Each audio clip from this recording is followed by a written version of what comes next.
കോളേജൊക്കെ കഴിഞ്ഞിട്ട് തോനായില്ലേ? കോളേജ് കഴിഞ്ഞപ്പോഴേക്ക് ദുബായിലേക്ക് പോവാ. അതെന്താണ്?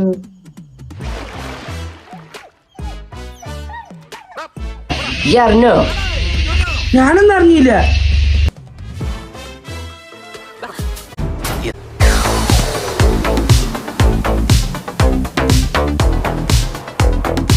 പോകുമ്പോ ഒരു 1.5 ട്രിപ്പ് ആവണം കേട്ടോ. ഞാൻ വരടാ. ട്രിപ്പിലേക്കുള്ളൊക്കെ ഈ ചെയ്യൂലേ? കുറച്ച് പൈസ ഞാൻ സേവ് ചെയ്യാ. പിന്നെ അതെന്തായാലും നടക്കണം. കിട്ടി. ആ